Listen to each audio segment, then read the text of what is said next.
Under the pitiless Judean sun, 3 condemned men, Yeshua, Ha-Notzri, and 2 rebels, are driven by Roman soldiers up the stony slope of Bald Mountain. A double cordon of troops surrounds the hill with mechanical perfection.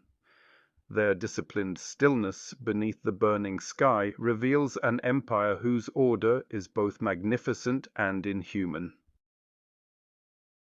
Hidden among the rocks, Levi Matvei watches helplessly as the procession climbs. Tormented by guilt for abandoning his teacher, he curses himself and cries out to a silent heaven. His anguish rises into blasphemy, an indictment of a God who permits injustice, and as he denounces the divine silence, thunderclouds gather over Jerusalem as if echoing human revolt.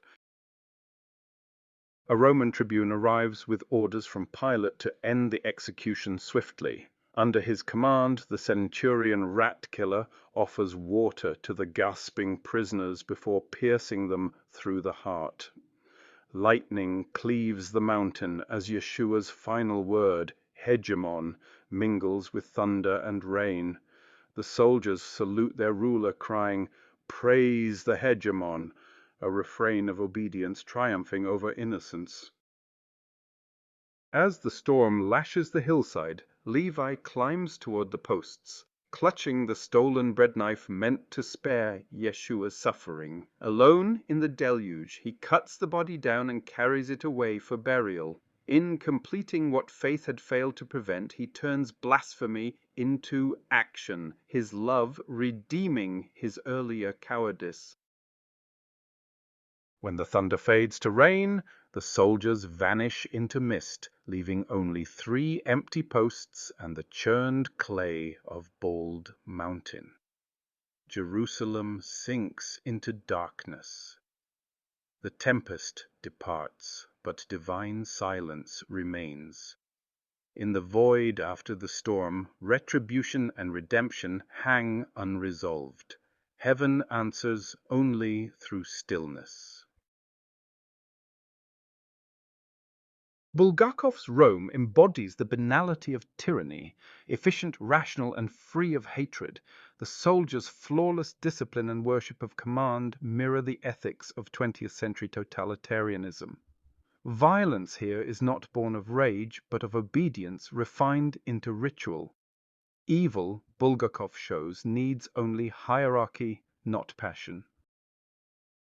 Levi Matvei's defiance transforms the crucifixion from history into metaphysical tragedy. His curse of God externalizes the modern believer's torment, faith struggling against divine indifference.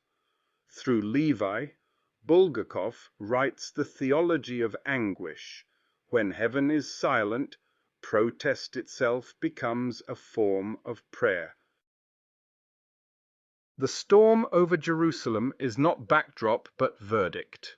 Sky and earth revolt against what humankind endures and permits. The thundercloud rising from the Mediterranean becomes God's unspoken judgment. Lightning sanctifies the condemned and exposes the executioners. Bulgakov fuses gospel myth with apocalyptic realism, the universe itself mourning its injustice. Pilate's final command, to kill mercifully, embodies the tragedy of compassion under tyranny. The empire grants grace only through destruction.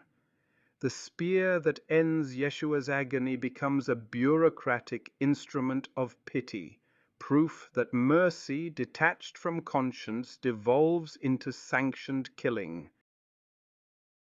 Levi's climb through wind and rain becomes an inverse crucifixion. He frees what others have bound. His rescue of Yeshua's body transforms despair into devotion, heresy into service. In Bulgakov's moral cosmos, salvation begins not in belief but in rebellion against injustice, when love refuses to obey power.